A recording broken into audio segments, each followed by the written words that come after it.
astronauts report it feels good. T-minus 25 seconds. 20 seconds and counting. T-minus 15 seconds. Guidance is internal. 12, 11, 10, 9. Ignition sequence start.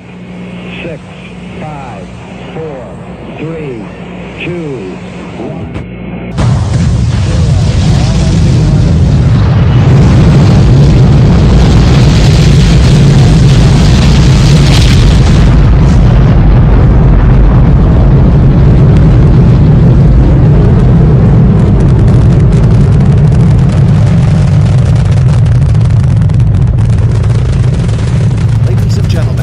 The American Public Transportation Association welcomes you to Houston and the opening session of our 2014 APTA Annual Meeting and Expo.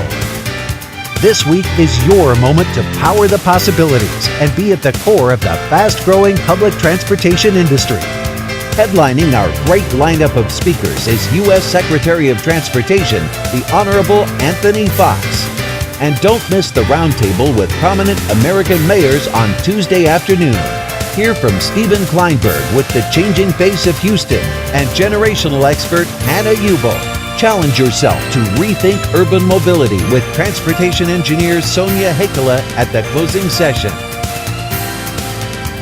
This week, celebrate the top stars of the transit industry at the APTA Awards Breakfast. Charge your imagination with fresh new ideas at the AdWheel Awards. Discover APTA's information-rich sessions available to you during the conference. They are the keys to energizing and growing your future. Power your opportunities with the very best our industry has to offer at the 2014 APTA Expo. Expo is the public transportation industry's premier showcase of technology, products, and services. 800 global exhibitors are showcasing the latest industry innovations and services. Ramp up your education at the 7 Expo learning zones that put you at the center of the public transportation industry. Everything you need to see, test, touch, and explore is under one roof at Expo 2014. And now, let's begin our opening session, sponsored by Keolis. Please welcome your APTA President and CEO, Michael Mullanaphy. Yes, you make me feel like I've been locked out of heaven for too long. APTA, we have liftoff. Good morning, everybody. Welcome to the launch of our 2014 Annual Meeting and International Expo here in Space City, Houston, home of Mission Control. Wow, look at this room. This is huge. This is fantastic. I believe we have lived up to the adage that everything is bigger in Texas. Don't you say? Absolutely. You all know that APTA organizes some of the most valuable meetings in North America, but this today is an extra special event in a city that's extra special. They've welcomed over 15,000 of us here to join together for the APTA annual meeting. Our industry should feel right at home here.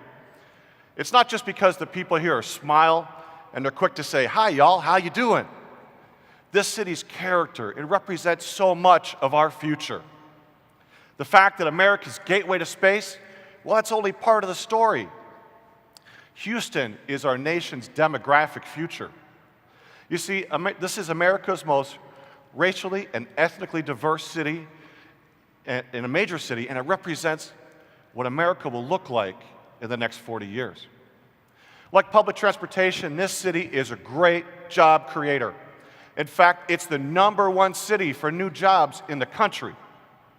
It's also business friendly and business savvy.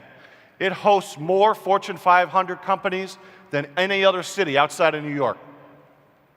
And like any vibrant, diverse, and thriving urban area, Houston chose to invest in our industry in public transportation. Today, the metro and metro rail systems are continuing to expand.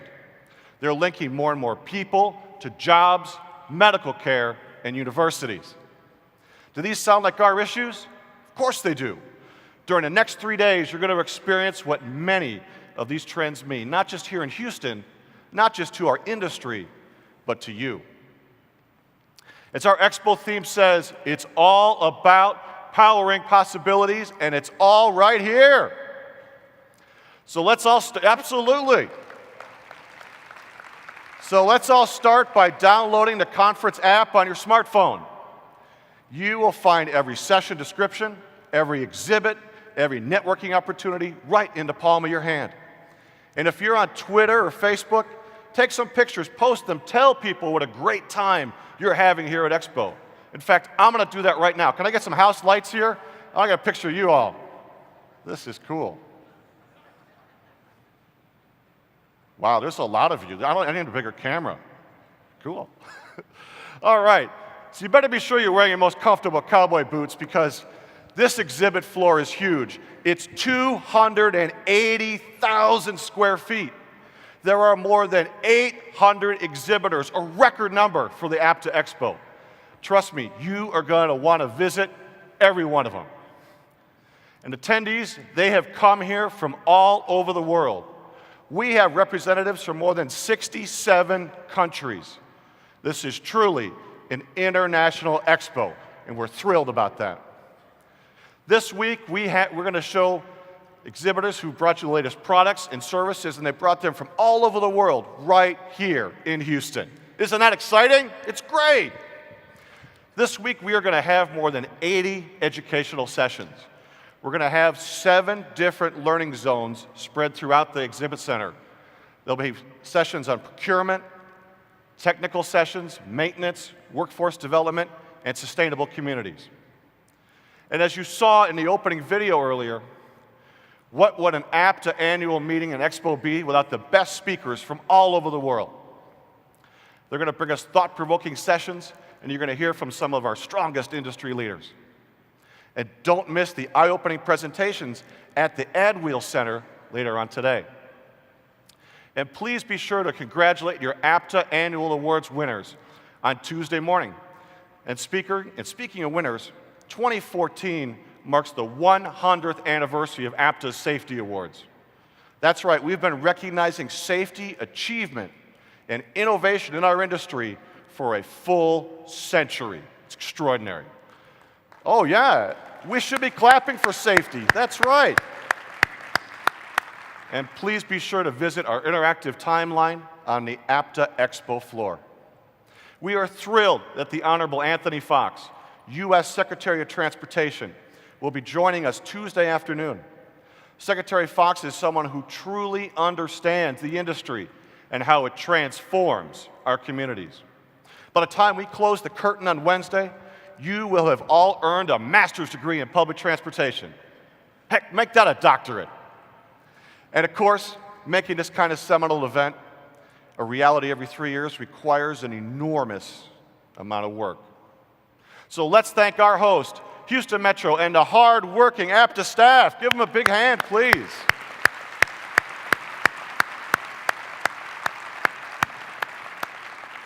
And what better time to introduce our sponsor for this opening session, Keolis. Keolis is an international organization whose North American arm carries more than 50 million passengers by bus and train every year. But they're international in scope. This company is responsible for mobility for more than 2.5 billion passengers in 15 countries on 4 continents. It gives me great pleasure to introduce to you the CEO of Keolis, Mr. Bernard Tabaret.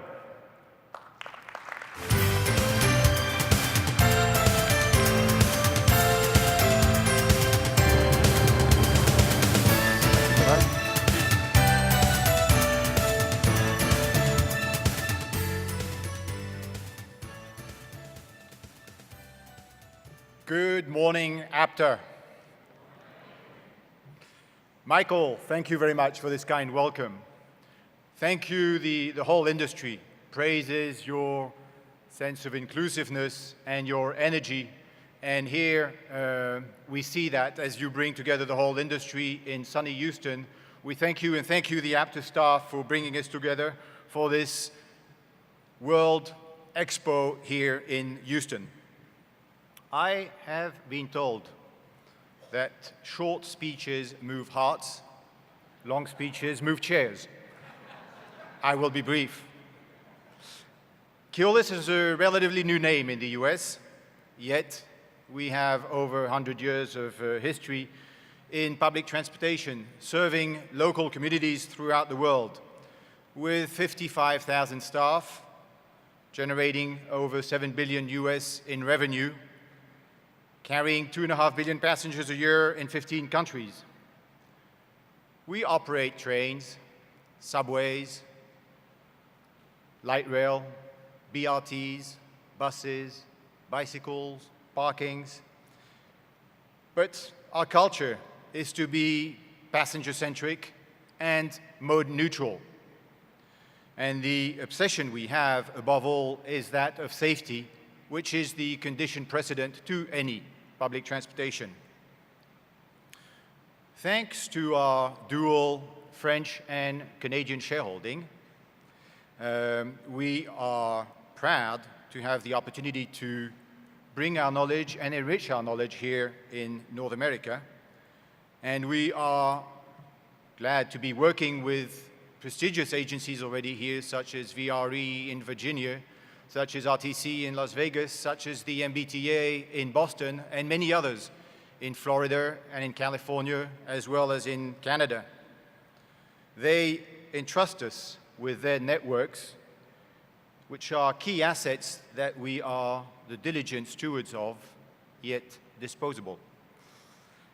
During this past history, public transportation has never been seen as particularly exciting, yet the coming times are very exciting, inasmuch as we do see how much the evolution of the environment, the evolution of urbanism, the evolution of demography are drivers of the growth of the public transportation industry. And this is why we're here today and what this conference is about. It is not about modes. It is, more than anything, about moving people. Hence our motto, which is thinking like a passenger. Now, we know that the digital revolution, which is coming around, is going to help us to, unlike in the past where we might have treated these passengers as users, treat them as individuals. Well, we look forward to developing these views and ideas with you. Come and see us in Hall D. And in the meantime, a short video will be far more eloquent than a long speech. Thank you very much. Have a great APTA.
Thank you very much, Bernard, for your kind words and your very generous support.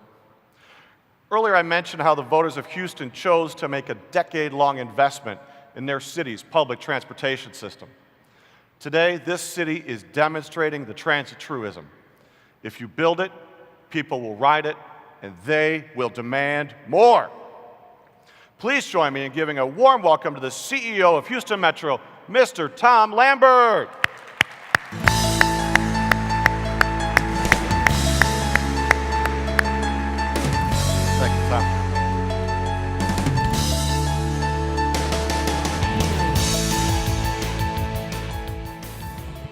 Thank you, Michael, and to everyone, welcome to my hometown of Houston, and welcome to the Metropolitan Transit Authority of Harris County. 370,000 times a day, people use Metro services, and we invite you to experience our transit system for yourself while you visit our great city and our great region. We're also very happy to share some very great news with you today. At Metro, we just finished our fiscal year with another jump in ridership. We had 81 million boardings on our fixed route system. Leading the overall way in this growth is a 12% increase in light rail ridership. Overall ridership, go ahead and applaud, that's great, come on. But as a truly multimodal system, our overall ridership reached 110 million for the entire system, which includes local and commuter buses, light rail, HOV and hot lanes, van pooling, and our MetroLift service. At Metro, we're adding new CNG buses, new rail cars, and new technology to improve the customer experience and getting more choice riders to use the services we provide every day. My 3,700 colleagues at Metro are busy moving people around this region every day, and they're getting ready to move them for the future transit services we'll offer tomorrow. We're preparing to launch 2 new rail lines in April. This comes on the heels of opening an extension of our Main Street line last December, and that North line exceeded all projected riderships in just a few months. Thanks to the Metro Board and their approval, we're also excited about what we call system reimagining. We're redesigning the entire local system from scratch. This project will give our customers a bus network that is easier to use, offers more frequent service to connect 1 million people to 1 million jobs. As we launch the changes this next summer, we expect gradually increasing our ridership by about 20%. I want to take this opportunity to really thank the APTA team for their work in bringing this event to our great community. And I also want to thank the Metro staff and the board and everyone else involved who have worked very hard to make sure this is an extremely successful expo for APTA. As you will see and hear throughout this annual meeting and expo, there's a lot happening at Metro and a lot happening in our community. These are exciting times for transit and the Houston region in particular. However, to accomplish all that has been accomplished and all that is yet to come takes great leadership on the city, the county, and the board level. It's now my opportunity to introduce 3 of those leaders to further welcome you to our community. Marinice Parker is a second-generation native Houstonian. She attended Rice University, graduating with a Bachelor of Arts degree. In the private sector, she spent 20 years working in the oil and gas industry, including 18 years with Mossbacher Energy Company. She also co-owned a retail bookstore for 10 years. Mayor Parker is serving her 3rd term as mayor. She is Houston's 61st mayor and one of only 2 women to hold the city's highest elective office. As the city's chief executive officer, she is responsible for all aspects of the general management of the city and for the enforcement of all laws and ordinances. Mayor Parker has spent many years in service to the people of Houston, with 6 years as a city council member and 6 years as city controller.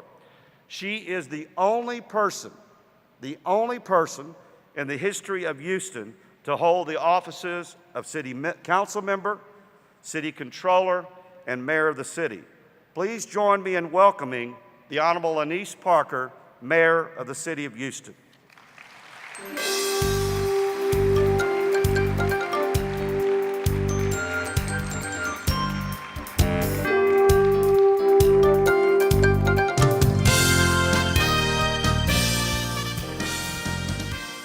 Good morning.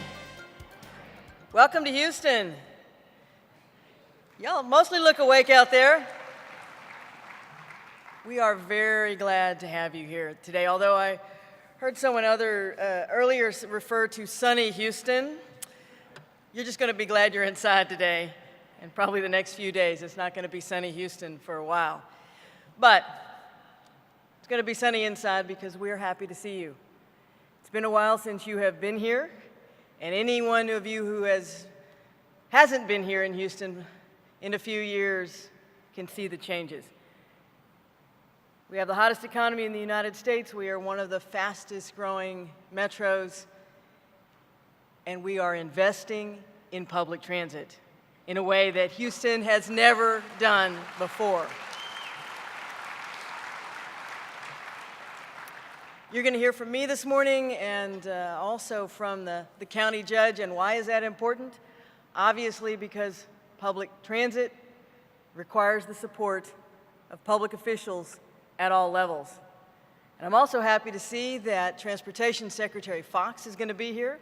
As a former mayor, a former big city mayor, he clearly understands the needs of cities and the needs of cities for mass transit.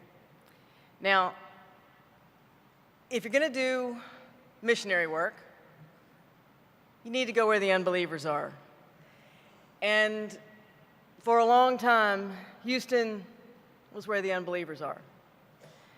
It was and is too sprawling, not dense enough. We had congressional opposition. We had financial challenges. We're even a place that, in a way, worships the car. I mean, we are the place that created art car parades, and we're home to a really vibrant lowrider culture. And if you know what that is, it truly, you may spend more on your car than on your house. But even with all that, we have been, in the last 2 decades, and really in the last 10 years, focused on mass transit and completely rethinking how we approach transit, not just light rail, but commuter rail, a better bus system, bus rapid transit, all of the things that you experts out there have said Houston couldn't do. But Houston is about doing the impossible. The first word spoken from the surface of the moon was the word Houston. And, see, I do that, and y'all haven't been paying attention. Because first word spoken from the surface of the moon was the word Houston. Tranquility Base here, the Eagle has landed. They were talking to Mission Control, saying mission successful. But there's another time the word Houston was spoken from space, and it was a completely different context, and that was Apollo 13. The astronauts were in trouble. Houston, we have a problem. Please help. Please fix it. Please step up. Houston always gets the job done. Thanks for being here.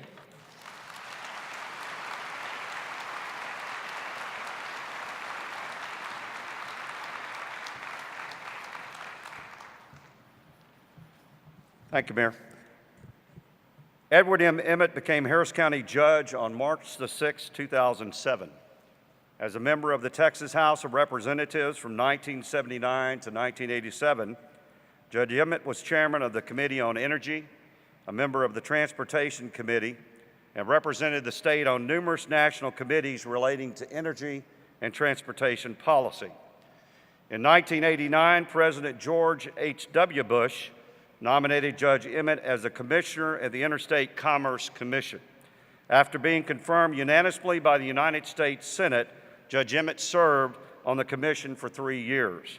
Prior to becoming county judge, he received international recognition for his work in transportation and logistics policy. Among his many other activities, Judge Emmett is director of Harris County's Office of Homeland Security and Emergency Management, chairman of the Houston-Galveston Area Council Transportation Policy Council, and chairman of the Harris County Juvenile Board. Judge Emmett attended Bel Air High School. He graduated from Rice University in 1971 with a Bachelor of Arts degree in economics, and from the University of Texas at Austin in 1974 with a Master of Public Affairs degree. Judge Emmett and his wife Gwen have been married for 39 years, have 4 children and 10 grandchildren. Please join me in welcoming the Honorable Ed Emmett, Harris County Judge. Judge Emmett.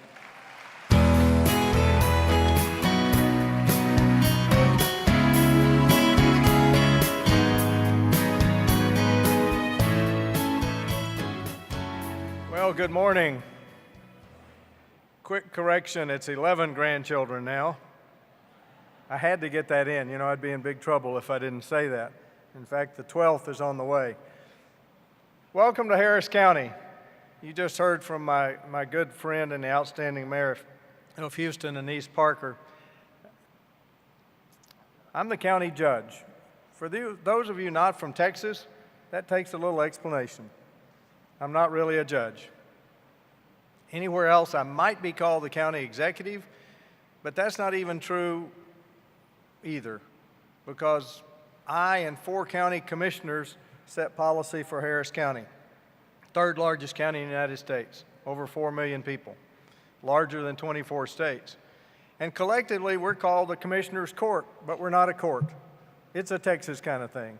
You just have to understand that. Harris County is very large, but Harris County is unique, and Harris County and this whole region needs your help. We need your expertise. As Mayor Parker mentioned, we haven't been in front of the curve when it comes to public transit over the years. But if you look at Harris County and the city of Houston and the 33 other municipalities in Harris County, what you see is a situation where the city of Houston has 2.2 million people, roughly. Harris County at this stage has about 1.7 million people living in unincorporated part of the county. By the year 2018, if the trends continue, the way people are moving in, unincorporated Harris County will be larger than the city of Houston.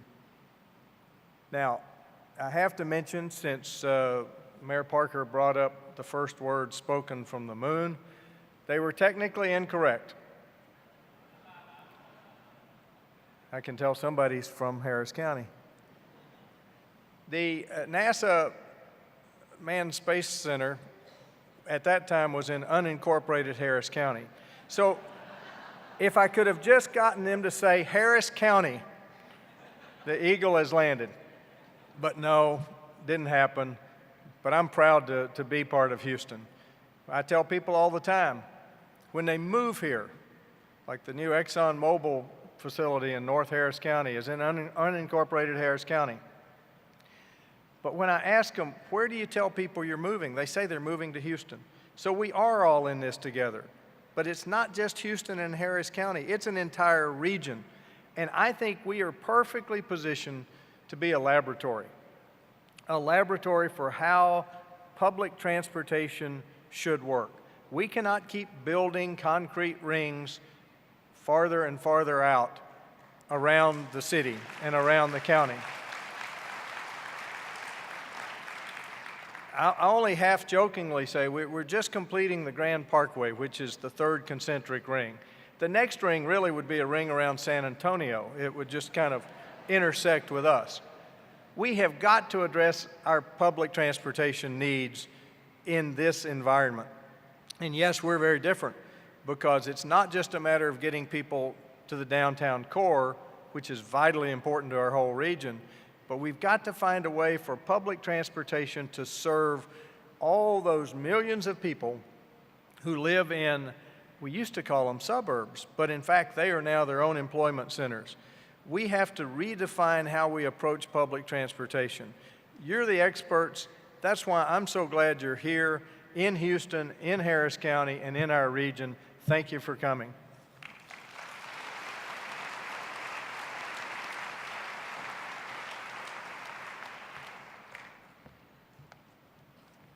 Thank you, Judge Emmett. Gilbert Andrew Garcia received a Bachelor of Arts in Economics from Yale University.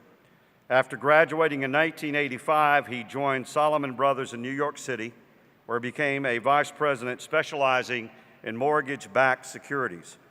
In 1990, he joined former San Antonio Mayor Henry Cisneros to build Cisneros Asset Management Company, ultimately becoming its president. In 2002, he joined Garcia Hamilton and Associates and is the firm's managing partner. Mr. Garcia currently serves as chairman of the Metropolitan Transit Authority of Harris County and is a member of the board of directors of Sanchez Energy. He also serves on the board of directors of Sponsors for Educational Opportunity, a nonprofit providing summer internships on Wall Street for minority undergraduates. Previously, Mr. Garcia served as secretary of the board of directors of the Houston Downtown Management District, member of the board of directors of the Yale Club of Houston, and a member of the board of trustees of the Houston Municipal Employees Pension System. Mr. Garcia is a chartered financial analyst, charter holder, and is a member of the CFA Institute and the Houston Society of Financial Analysts. In addition, he is a Class 10 graduate of Leadership Houston. Mr. Garcia is married with 4 children and enjoys martial arts and coaching youth soccer. Please join me in welcoming the chairman of the Metropolitan Transit Authority of Harris County Board of Directors, Gilbert Garcia.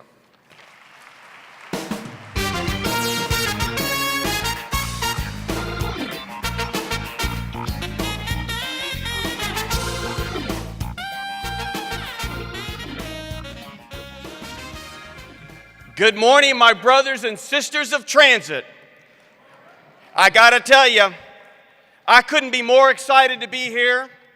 My name is Gilbert Garcia, and when this incredible mayor appointed me to be chairman of Metro, I have a confession to make. I didn't know anything about transit, but I can tell you what, I have learned a lifetime, and I have learned it can be done. And I have learned that I, Gilbert Garcia, I sure as heck stand for transit. And I can tell you, go ahead, give me a clap. Because let me tell you guys, I have learned many things. I'm going to share some of them with you because there's an entire industry out there. And you probably have them in your community. Their only reason to exist is to stop progress of transit. And let me tell you, I'm sure you felt it. All the unnecessary lawsuits, all the wasted time, all the energy, all the untruths, half-truths, and falsehoods, and that's exactly why we have to challenge them. We have to stand up, and it can be done, and that's why we must stand for transit.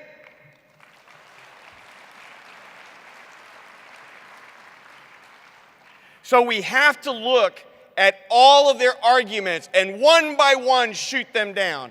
And here in Houston, they talked about transparency. Well, let me tell you something.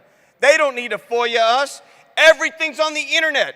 Every board meeting is stored, recorded. It's live on the internet. Every committee meeting, all of our materials. If you want to see where a dollar of taxpayer dollars goes, our check registry's there. They don't need to do any of that. It's all there. It can be done. And that's why I stand with transit.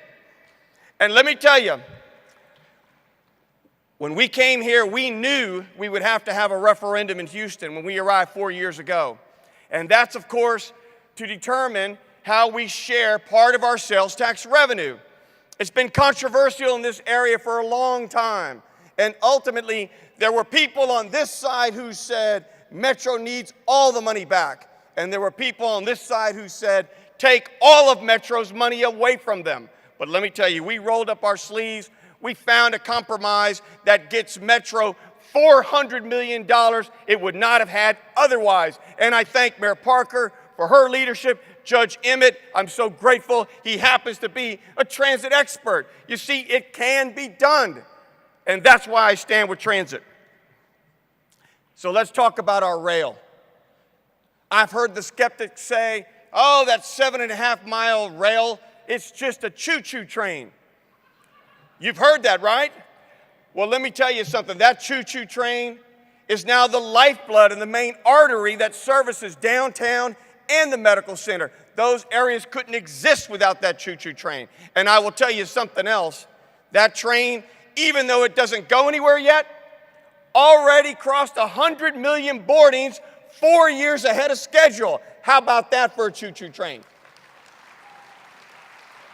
You see, it can be done. That's why I stand for transit. Now, let me tell you, I really want to thank the FTA, everybody at the FTA, because come April, that 7.5-mile rail system will go somewhere. And guess what? It's going to 22 miles into the neighborhoods, connecting other financial centers. Thank you to everybody at the FTA. Thank you to our congressional delegation, if she's out there, Congresswoman Sheila Jackson Lee. And thank you, President Obama, who understands the importance of transit. We've got to find the dollars to solve our transit needs today. Now, I've heard the skeptics say, what about all those subsidies? And I scratch my head and I say, subsidies? Transit's a necessity. It's a public good. Just like public education, just like national defense, it's not supposed to make money. It's supposed to move people. And not only that, it's a job creator. It's an enhancer education program. That's why we need transit. I think they don't understand the role of transit. And that's exactly why it can be done. And that is why I stand for transit. So let me tell you another thing. There are many people who say, oh, we can avoid all this traffic. Let's just build more highways, more freeways. Well, I've learned something. By the time you already finish that highway or freeway, it's already obsolete. It doesn't take a genius to say, rather than work hard creating more capacity for cars, let's work hard and get cars off the road. That's the key to success. That's the key for prosperity in our cities and our regions. And that is why I know it can be done. And that is why I stand for transit. And let me tell you, there's a lot more work yet ahead. And all of us here at this convention, let's share information. Let's share our stories, because those forces still exist. And ultimately, if we don't find the tax dollars today, and if we don't make the tough choices and decisions, traffic will find its own equilibrium. And guess what that means? Congestion, poor air quality, it's not going to go away. So I ask all of you, let us work together. It can be done. I ask you all to stand up with me and stand up for transit. Thank you very much. My name is Gilbert Garcia. Let's make it happen together.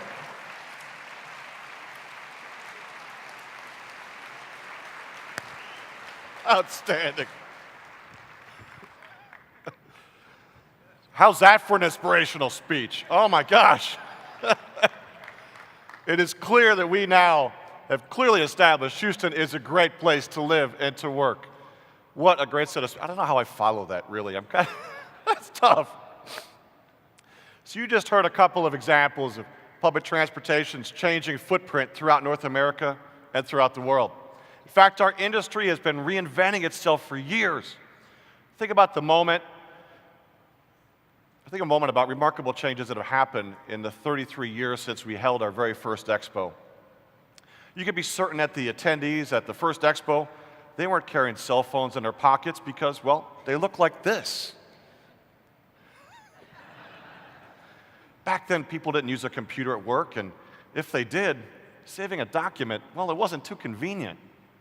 Remember having these big floppy disks that'll come up on the screen? There it is. And at that first expo, if you were worried about the iCloud, well, you probably forgot your umbrella. Now let's fast forward to today. I'm not sure there isn't a person in this room who doesn't have a cell phone with them. And along with it, a personal computer, GPS, and a TV. Some of you are probably watching TV in the audience right now. I just outed you. Driven by new technologies, our world has changed, and so too has public transportation. Ideas that seem like cutting edge in 1981 are, well, they're commonplace now in the industry. Things like constant tracking GPS, remote engine and fuel monitoring, internet connectivity on our vehicles, and now smart cards instead of cash. The list goes on, and it gets longer every year. But you know what's really great? I don't have to explain that list right now. Why? Because it's all right here at the expo today. You can go out and see it all. And it's not just about the new technologies themselves, it's about the pace of innovation in our industry. There are products and services on the expo floor that were nothing more than ideas in some entrepreneur's head just a few short years ago. Technology has made public transit a vital part of the evolving, interconnected, and interdependent transportation network. Our challenge for the future is to remain integrated and competitive in the world of autonomous vehicles, new mobility options, and increasing demand for customized services. But technology hasn't just made us more interconnected, it's changed the tools that we use. It's changed what we do, and in fact, it has changed how we do it. The roles and the responsibilities of people have evolved as well. And as our meeting theme says, people who power the possibilities. You know what? Let's meet some of those people. Let's meet people like Houston rail operator Dennis Dornfest.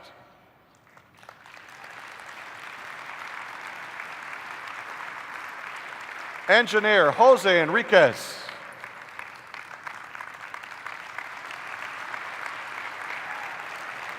Bus mechanic Con Nguyen. Metro Police Sergeant Marjorie Hart.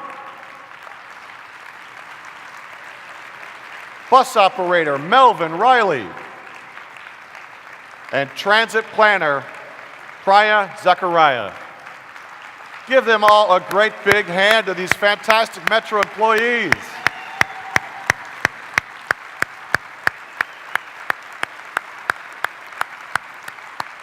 Isn't that great? Today's public transit operators, mechanics, and schedulers, they need to possess the most advanced skills for our 21st century systems. And we're so happy to see these great people here. Thank you for what you do. Thank you for hosting us here in Houston. We really appreciate you being here.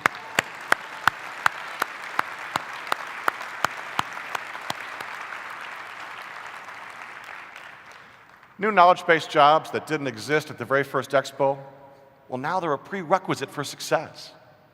This means that investing in our current and our future employees, it's just as critical as having the most up-to-date devices. It's how the world's best organizations remain competitive and successful. They anticipate what's next, not just in emerging technologies, but as our chairman says, in human potential. To help our employees stay ahead of change, APTA is increasing its emphasis on career development and new workforce development training programs. We've strengthened our Leadership APTA program and our Mid-Level Managers Initiative. We've launched, and it was so exciting when we did this last year, we launched our Early Career Program, which showcases the industry's best and brightest, the future, the young people coming into our industry. We are paying it forward with them. And of course, we are supporting the American Public Transportation Foundation, the APTF, and all of its scholarships. We gave out a record number of scholarships last year, and we're going to raise that number even higher in the coming year. Be sure to fill out your donation cards, please. Reba must be over here. You hear clapping. Of course, adopting our new technologies and investing in our workforce, it requires resources. So job number one at APTA is what? Securing comprehensive, consistent, multi-year, predictable funding that our industry needs. Yes, of course, we all welcome the temporary short-term funding extension that Congress passed here recently that's going to take us through next May, but we need a lasting solution, not just some short-term fixes.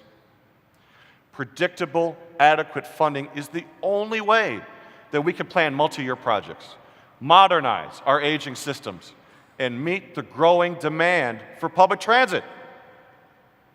Our most pressing legislative priority is passage of a long-term surface transportation bill. I don't have to tell you how challenging our budget efforts have been during this time of fiscal restraint in Washington. Still, I am most certainly optimistic. The trust fund battle this past summer, it showed us that Congress and the leaders in the administration, they want us to find a way to fund public transportation. So we must prevail. And I promise you, we will. APTA works harder than any other Washington association. We're on Capitol Hill. We're meeting with policymakers and staff every week, working with our coalition partners to get more federal support. So how do we make our voices heard above the cacophony of messages and messengers? By building a national consensus. That's why it's so important for each of you to be very active in your communities and helping your legislators to learn that local message. Nothing is more important than you bringing them onto your properties and onto your companies and helping them see, touch, and feel the people, products, and services we use to deliver service throughout our industry. Give them tours. Show them. Don't just tell them. Help them appreciate it, touch it, feel it, understand our industry. In urban, suburban, and rural areas, APTA's message is resonating. What is it? Can you say it with me? Where public transportation goes, community grows. Wait, I couldn't hear you. Let's try it again. Where public transportation goes, community grows. That's right. Isn't that excellent? It's great. I love this program. This new campaign, it's showing the enormous social and economic benefits that our communities reap by making an investment in public transportation. And you know what? It's working. Our story is being embraced by the public. Why? Because it's tangible, it's believable, it's appealing, and yes, it is absolutely relevant. Where public transportation goes, community grows, is becoming not just a tagline, it is becoming conventional wisdom. In the last year, we have built an incredible national grassroots army of more than, say this with me, 80,000 advocates, the voices for public transit. Advocates who are engaged and they are taking action. These are people who, during the Highway Trust Fund and Mass Transit Account battle in July, they sent in, this is incredible, first time we turned them on, they sent in 22,000 letters to all 535 offices in the congressional, in the Capitol. It was extraordinary. So take a look at the website for Voices for Public Transit. Sign up yourselves, sign up your friends, sign up your family, sign up your employees. Call those cousins you haven't called in a while. Have them sign up too. That'd be great.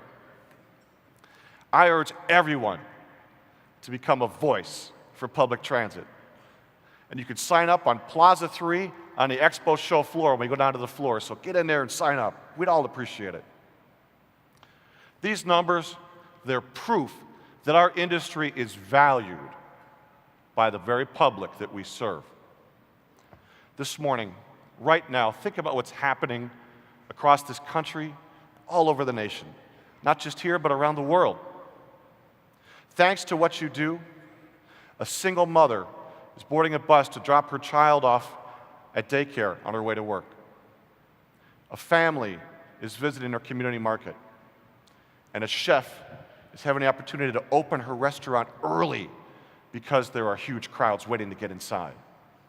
Here in America, these kinds of stories happen 35 million times a day.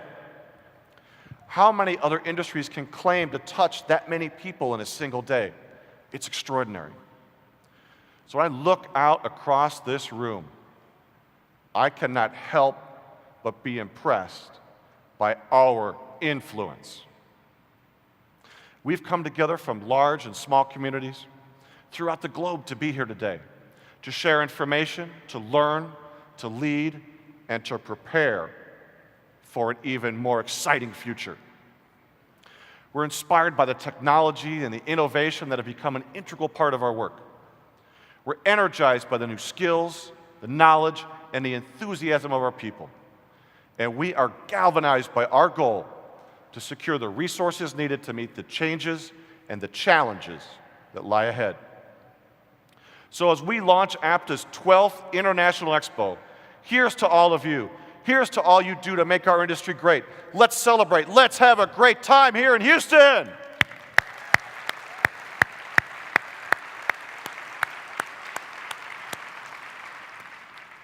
Now, I've just spent the last few minutes talking about APTA and our members, but no organization can succeed without stellar leadership.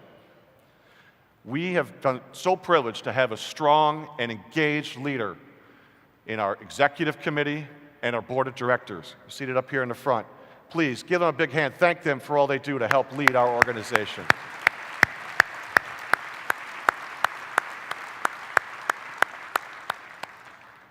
And you know, this past year we have been so fortunate to have a very knowledgeable, very passionate, and a very engaged chair for this past year. Peter Varga has been an exceptional chair. And I'm proud to say he's been my ally, he's been my advisor, and he's been my friend. When Peter Varga became APTA chair, he quickly affirmed that America's future is riding on public transportation. His theme set a positive tone for our crucial times. We face the approaching deadline of MAP 21, a challenge that required the industry to develop visionary, inclusive recommendations. We face the looming insolvency of the Highway Trust Fund, a challenge that required strong leadership, reminding Congress that funding from Washington means jobs back home. He encouraged us to partner with stakeholders at the grassroots level, a challenge that required an advocacy campaign with a compelling narrative. Where public transportation goes, community grows. Peter's leadership was key in meeting these challenges and so many others. He motivated us to organize, energize, and authorize. His priorities to strengthen public transportation in 21st century America. He inspired us to value millennials as riders and advocates. He advanced APTA's growth agenda by keeping a keen focus on APTA's finances and strengthening our governance by helping to launch our first international practicum on funding and financing, by cultivating partnerships, and by celebrating members. As his tenure draws to a close, APTA is honored to salute Peter Varga as an exemplary role model for the next generation, a steady leader who seeks consensus, an accomplished colleague, and an esteemed friend. Please join me in giving a great big warm welcome to the CEO of the Rapid in Grand Rapids, Michigan, our outgoing chairman, Mr. Peter Varga. Oh, it's a lovely, lovely, lovely, lovely, lovely, lovely, lovely, lovely, lovely, lovely, lovely, lovely, lovely day.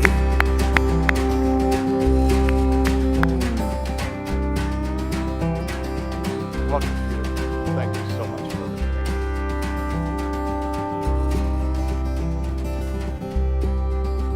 If I can have the house lights up. I have to do this for my granddaughter, Elizabeth. She wants to know what 1,800 smiling people look like. This is an everybody elsie, not a selfie.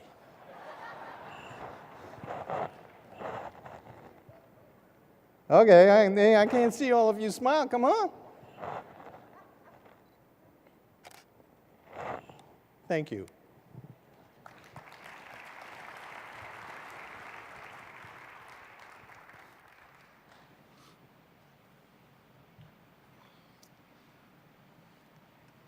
Wasn't Mr. Garcia great? Wasn't he just great? That is why I stand for transit. Awesome, awesome. Thank you, Michael. Dear friends and colleagues, I'd like to begin by saying thank you. First, thanks to all of you for granting me the honor of having served as APTA chair this past year. This opportunity has come during an exciting time for public transit. Ridership has been growing, reaching record highs, and we are successfully engaging the public on support for transit in so many ways. For the first time in many years, the administration has proposed a plan in Grow America that proposes to radically increase investment in public transportation. This was a great year. And the year ahead promises more of the same. I'm looking forward to working with Phil Washington as the incoming APTA chair. And with all of you, the APTA membership, to convince Congress to pass a robust, multi-year funding bill. I'm confident that together, with Phil's leadership, we'll make progress. I wish to thank the Executive Committee for taking this journey with me this year towards the future. They have not been an easy bunch, to be honest. They're very vocal. They have a lot of opinions. But there's one thing that they know how to do is they work together to come up with common direction. I would also like to thank the many past APTA chairs who've helped me during this last year. Truly, they can be a real kitchen cabinet for somebody who has some questions every once in a while. Our nation is entering a new era of public transportation, and our industry has risen to the challenge. During this year, I have stated that we should organize ourselves, energize those who support us, and authorize the funding we require. It's just that simple. Organize, energize, and authorize. APTA is organized to succeed. We've stabilized our economic fundamentals, and we're restructuring our governance model. The Governance Review Task Force has made their final recommendations after 3 years of hard work. I look forward to the implementation of their recommendations and observing the continued success and the improvement of APTA's governance model. APTA is energized by the growing demand for public transit. Each generation we serve sees how public transit improves their lives. I'm especially pleased with our efforts to engage millennials. They're coming. They're going to take over all of our jobs. They're going to be the working force of the future. And they have a different idea about mobility, and I'm glad that we are listening to them and we're bringing them into the family. We are channeling their energy in our grassroots advocacy campaign, where public transportation goes, community grows. This work will continue with the help of the RCA Advisory Council. RCA stands for Research, Communications, and Advocacy. I created this council to serve as a liaison between the Executive Committee and APTA to make sure this advocacy campaign continues to gain momentum in social media and in so many ways. Last, our authorization plan came into focus under the leadership of the task force and our consensus recommendations. We actually were able to do something Congress can't do, which is get a unanimous point of view about what we need to do. These three elements have prepared us to lead a new renaissance in public transportation. All of this because America's future is riding on public transportation. As we move forward, I want to celebrate APTA's many other accomplishments. We concluded several successful conferences, including this annual meeting and expo, the bus conference in Kansas City, and the rail conference in Montreal. We held APTA's first international practicum on innovative funding and finance, which was awesome. We heard about things going around the whole globe. We conducted influential research on millennials, public transit, real estate values, and the positive economic impact our industry has on the entire nation. Read about these accomplishments and more in APTA's annual report. which you can find out there on the APTA Center on the Expo floor. APTA is also strengthened by its partnerships. I especially appreciate Transportation Secretary Anthony Fox, Acting FTA Administrator Therese McMillan, FRA Administrator Joe Szabo, and Brian Helfer, Director, DOT's Office of Public Engagement. Yeah, I can personally tell you, they've been with us in many steps of the way to help move forward. You know, I think I've been a good leader for APTA. Actually, I think I've been an excellent leader.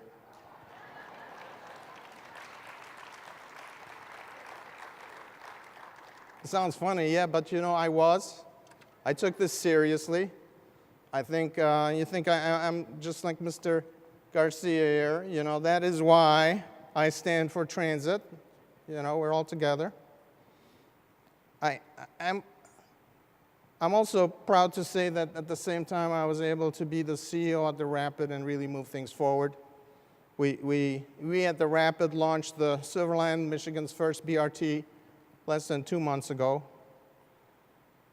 I'm not saying this wasn't hectic, but it was very rewarding. And I personally would like to thank Rapid staff for their hard work, unconditional support during our launch and my entire year as chair. Especially want to thank Robin, you're out there, who made sure everybody was on the job doing it while I was working for you.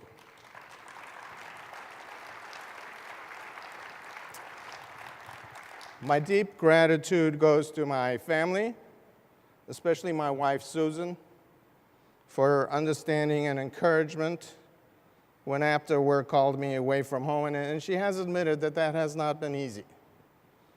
And then there is my oldest granddaughter, Elizabeth, who's actually a APTA member in some way. She was a student at the sustainability workshop at age 6. And it's one of the reasons why I took that picture. She said, you know, I want to make sure that everybody's smiling and happy while I'm not there. I have a few more groups to recognize as well, and I'll ask them all to stand in a moment. So please hold your applause.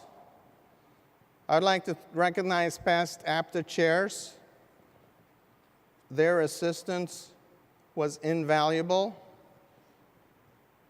Next, I thank our President and CEO, Michael Milanofi, his entire executive team, all of APTA staff, and finally, I wish to thank my executive committee and the board of directors for taking this journey with me.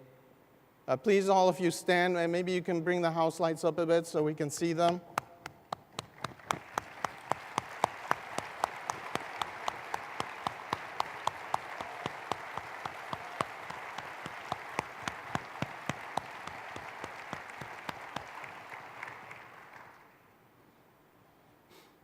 Next, please watch this brief presentation to recognize those members of the executive committee who are leaving us this year.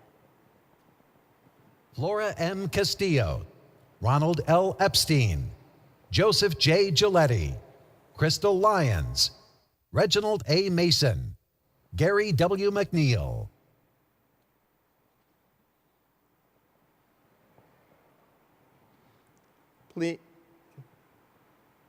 Please help me say thank you for their service.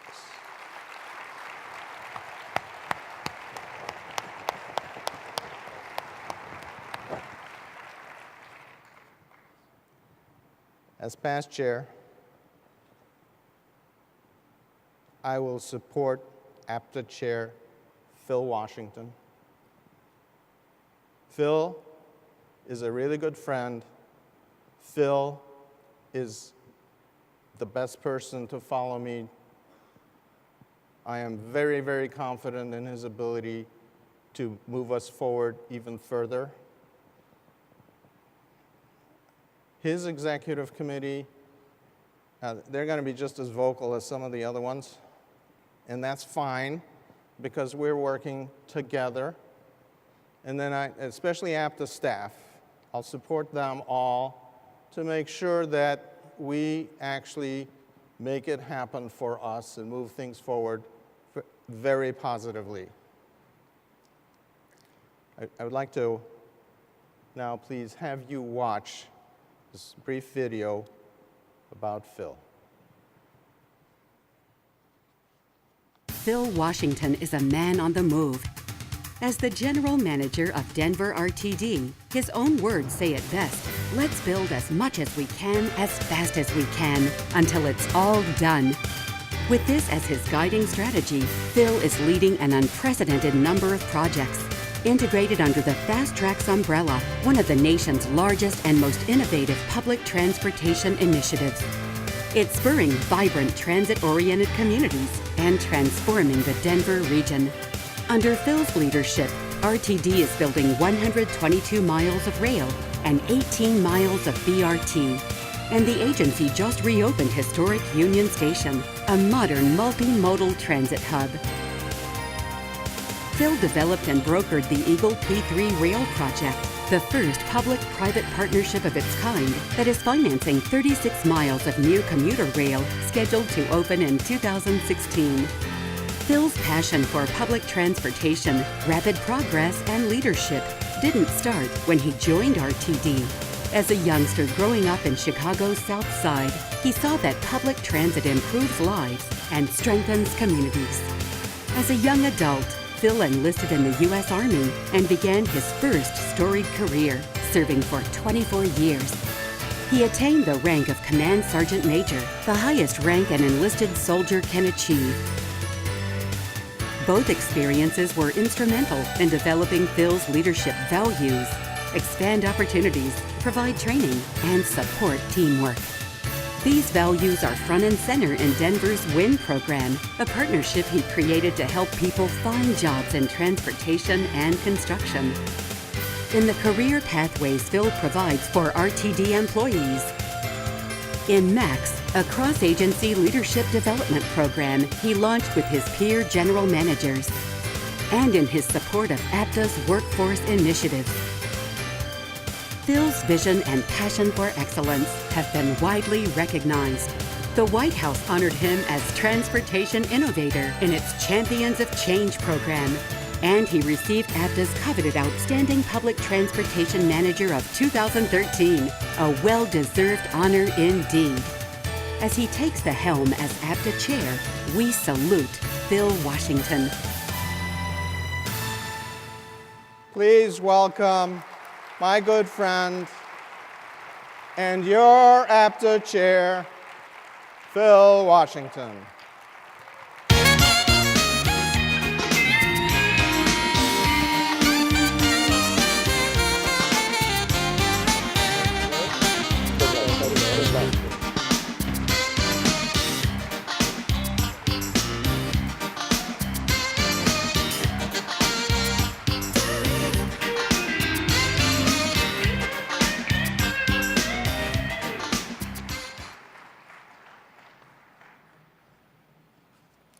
Thank you so much, Peter. And that was, for those of you that didn't know, that theme, that was the Chicago song. Yeah, the Chicago song. Thank you so much, Peter. Help me say thank you to Peter Varga again for his great leadership over this past year.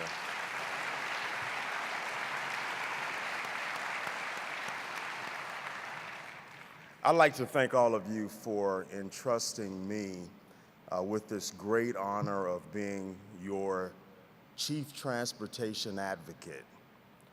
And I call it that because that's exactly what it is. The Chief Transportation Advocate for this year and beyond, as I see it. Now, several others are taking some leadership positions for APTA today as well. And I want to welcome those colleagues who have been selected to serve on the executive committee for this year.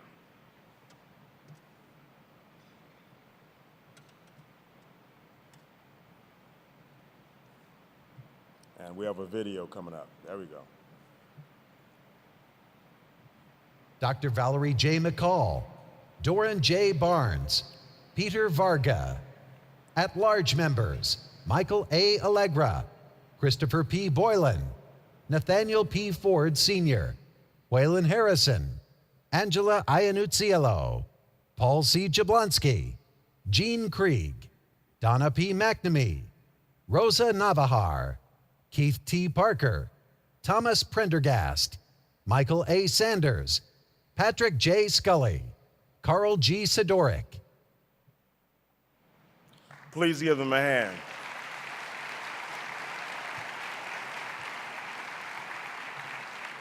Very, very impressive group. We as an industry, we need them, and they as a governing body need you. Let me make a couple of comments, and I won't be before you long, I promise, because we have a great guest speaker. This is a challenging time for public transportation, but it's also an unprecedented time for us. We have great opportunities out there, transit-oriented communities, development, improving lives, creating jobs, remaking our public transit as a leader in personal mobility.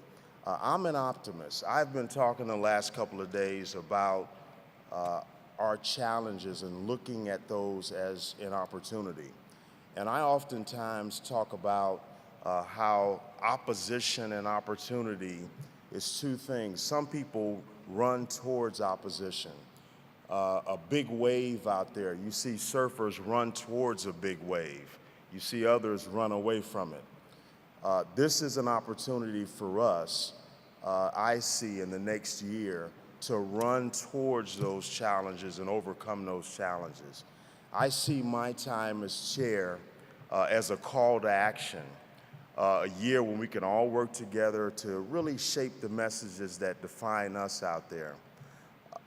I've seen plenty of nation building around the world during my career in the military, during my service in the military. It's time for America to do some nation building here at home.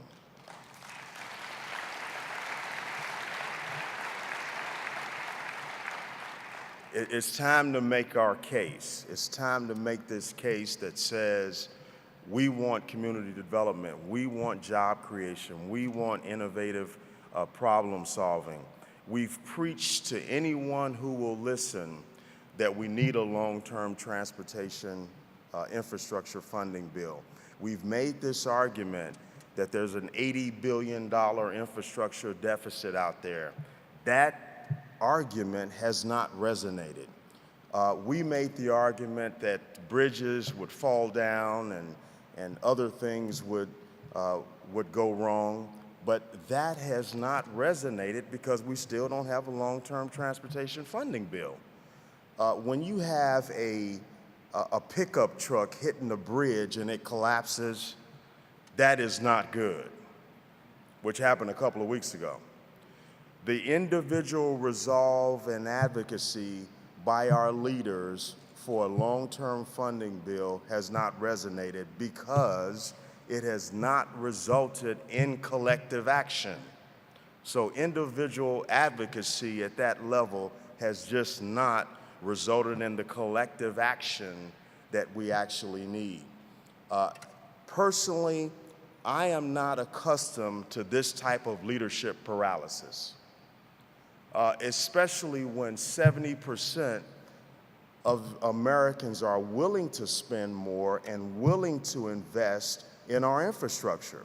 I read something that said 80% of the world's population is moving back to the urban areas, to the cities. Our infrastructure cannot handle that increased population of people moving back to our urban core. So this lack of collective congressional action, in my mind, is really mind-boggling. It really is. And it says that it just rings hollow when I hear the individual advocacy with no collective action. Now let me explain, and I've talked a little bit about this over the last couple of days, how I see the funding and finance picture for transportation infrastructure investment in this country. And I often talk about this looking like a three-legged financing stool. This three-legged financing stool is the private sector investing money in infrastructure. And I think that leg of the stool is very strong. There is capital out there. There is money out there to invest in our infrastructure. That leg is strong. The second leg of this financing funding stool is local investment. That local investment, the last time I looked, 70% of local referendums were successful. About 70% locally, people saying that we are willing to invest.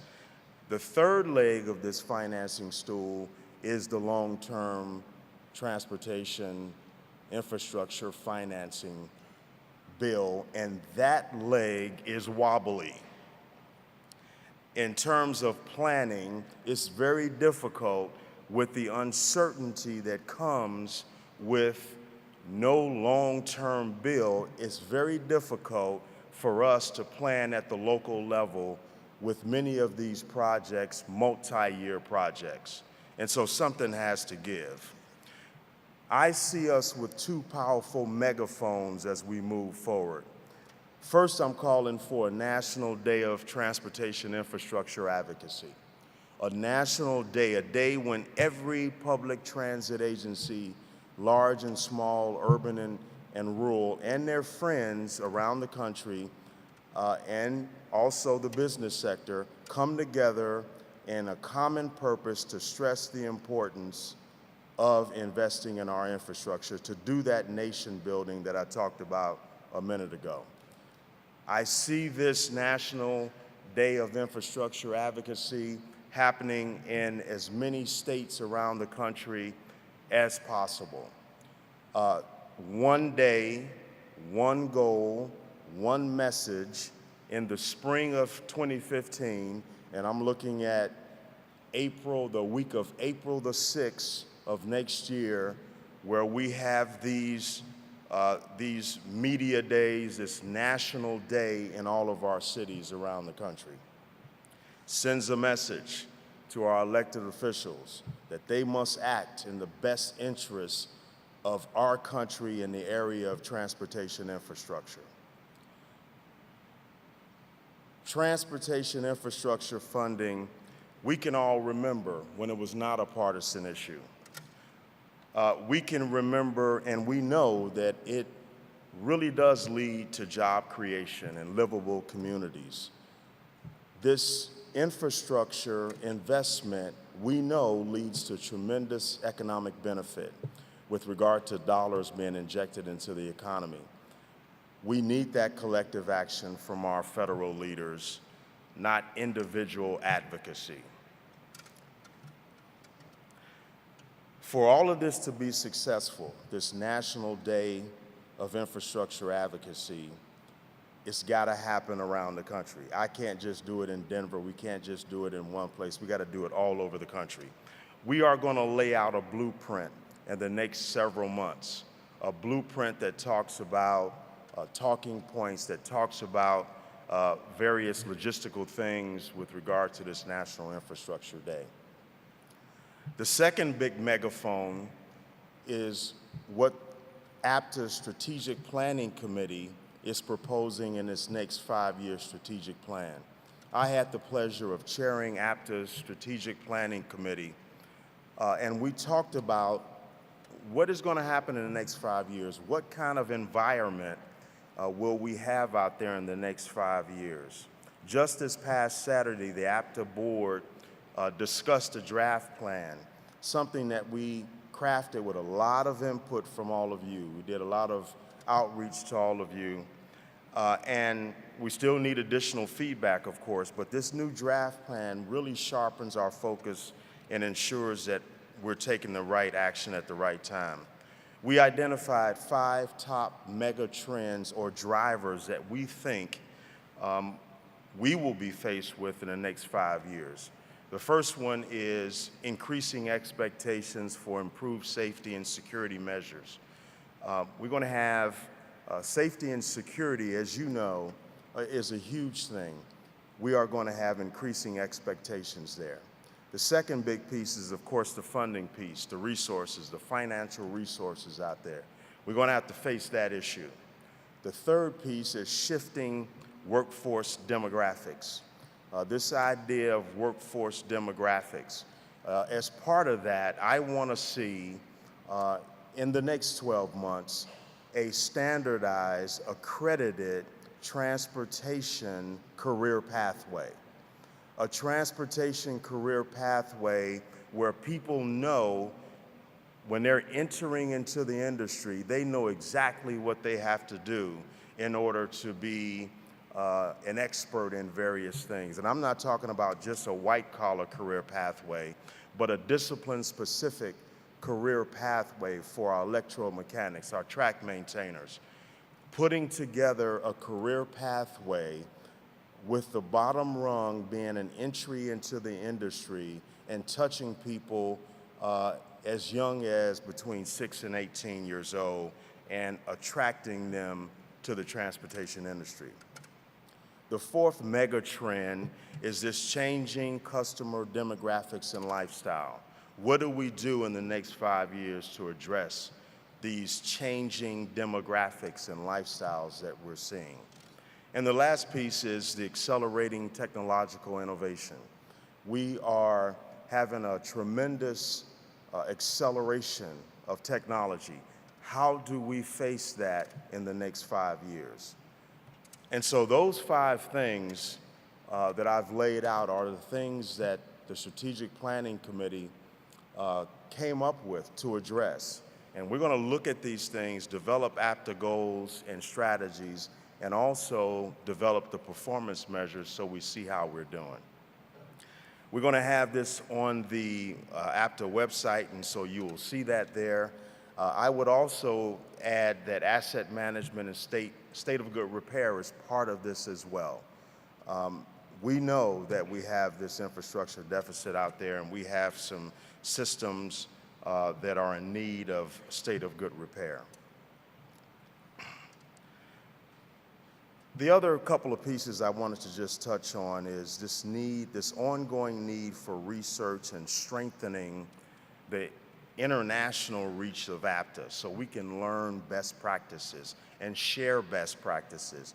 We cannot, in my opinion, be isolationist in the area of transportation best practices. We need to bring back TCRPs, FTAs, whoever, international studies program.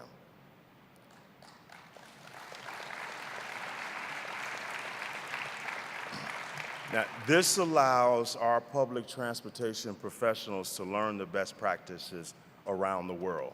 We need to bring this back. We need to learn from other systems around the country, and they need to learn from us. I believe that when I talk about this funding piece, that we are on the edge of what I call a transportation renaissance. I believe that we are going to realize a substantial and adequate transportation funding bill, long-term funding bill in the next 12 months. I believe that. And why? Go ahead, yeah. So at some point, the funding will flow. And why am I optimistic about that? Why am I optimistic? Because I don't believe that infrastructure apathy can last forever. It's like changing the oil in your car. You get a new car and you don't change the oil for 10 years and you expect it to keep running. I think our leaders know that our transportation infrastructure will fail on a massive scale if they don't act. And I've got to believe that they will. I believe that our federal leaders, and we have to do a better job of conveying this, I believe that they understand that something like 4-to-1 in terms of infrastructure investment, that leads to that economic benefit at about a 4-to-1 rate. The math is pretty simple here. There's examples all through American history. The the Works Progress Administration in 1935 that brought on and hired 8.5 million people to build roads and airports and bridges. We can do this, and we can also do more than one thing at a time in this country. One of the things that that dawned on me was what we began to say 8 to 10 years ago in the Denver region as we began to build fast tracks. We said at that time that we would create 10,000 jobs at the height of construction. We're at 10,300 right now.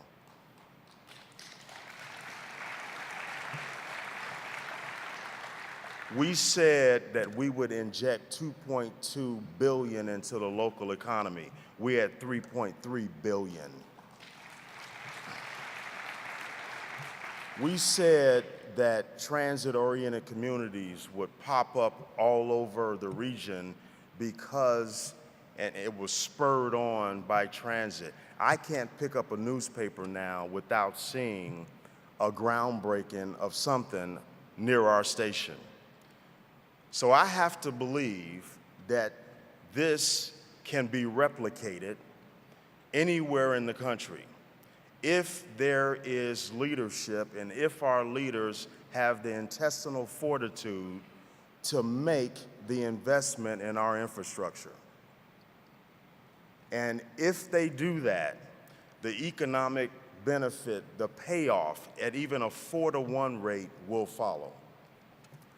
Let me close by talking a little bit about the need to invest in our human capital. And this is the workforce piece. We need to develop a qualified workforce up and down the corporate ladder. When the money flows, and I was talking to some folks last night, and I said, if manna fell from heaven, if $1 trillion fell from heaven for our infrastructure, I don't know if we would have the qualified workforce to build and maintain it in this country.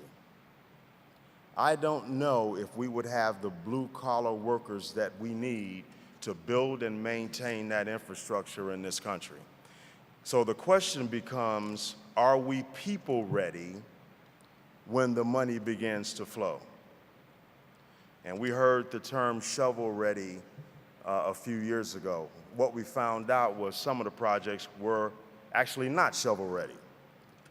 And so the question becomes, when the money flows, will we be people ready with the folks to actually build and maintain this infrastructure? This country, I believe, has been on a 30-year infrastructure vacation. Our infrastructure forefathers would be, and they probably are, rolling around in their graves because we have not taken care of the infrastructure that they left us. I really shudder to think what Theodore Roosevelt or FDR that created the Works Progress Administration, or Dwight Eisenhower that was the force behind the highway system. I shudder to think what they're thinking, well, they're not thinking, I don't think, but they're rolling around. But the neglect that we have shown with the infrastructure that they championed. So we need to come off this infrastructure vacation, get back to work. In my year as APTA's Chief Transportation Advocate, I promise to get to work for you with the National Infrastructure Advocacy Day to begin with, looking at those mega trends that I mentioned, and really listening to you as we push forward on the priorities that we've set forth. So with that, I want to thank you for your time. I look forward to serving. And right now, it's my pleasure to introduce our keynote speaker, Mr. Stefan Kleinberg, professor of sociology and co-director of the Kinder Institute for Urban Research at Rice University here in Houston. He's going to share his work related to annual Kinder Institute Houston Area Survey, which tracks changes in the demographic patterns and economic outlooks, experiences, and beliefs of Harris County residents on a wide range of issues, including public transit. So please help me welcome Dr. Kleinberg.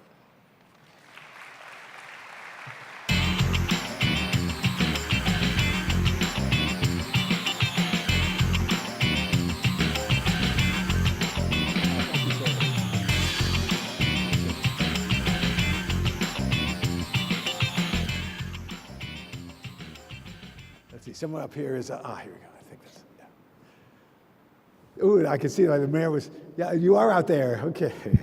I'm honored and delighted to be here and happy to welcome you all to Houston. This is, I think, the most interesting city in America on a variety of different dimensions I want to share with you in a survey that we've been conducting for 33 years. I was a very young man when we started this. Back in 1982, Houston was booming. 1 million people had moved into Harris County, Texas between, see if I can make this, is this working? Yeah. This was a one-company town riding the oil boom to continued prosperity. 1 million people moved here between 1970 and 1982. The price of a barrel of oil went from $3.20 in 1970 to $10 and $15 with the Arab oil embargo, to the Iranian Revolution, to $20, $25, $33.50 by 1982. Houston's prime industrial products had increased tenfold in value with no lessening of world demand. This was boomtown America. It was also a city world famous for having imposed the least amount of controls on development of any city in the Western world.